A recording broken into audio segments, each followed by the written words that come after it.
Hi guys, I'm very happy to welcome you here in my French Netrunner channel called Run4Games.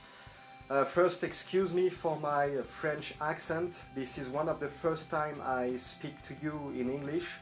I'll try to do that more and more often, but it's quite difficult for me to speak English. I hope you will understand me quite well.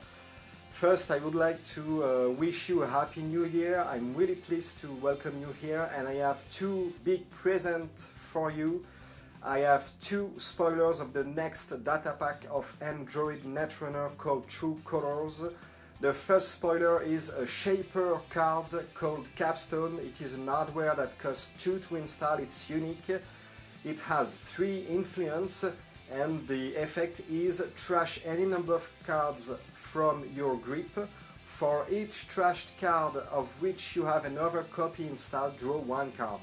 This is a pretty cool card to recycle your second and third card that you could have in hand. And we know that drawing is a very cool effect as a runner.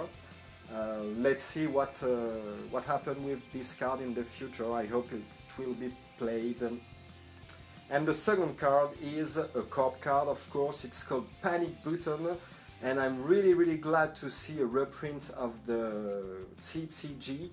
It exists in the old Netrunner. So it's an upgrade, HB upgrade. It costs 1 to res, 2 to trash, 1 influence. You can only install it on the root of HQ, and it has an effect only usable when the runner makes a run on HQ. And the effect is for 1 credit you can draw a card. It's a pretty cool card. Drawing without a click is pretty cool, but drawing is not as interesting as the runner.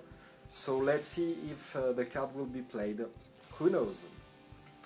So that's all for today. I'm really happy to present you these spoilers. I'm the only one in the world to do that, so it's cool, and thank you for watching me. Bye bye guys.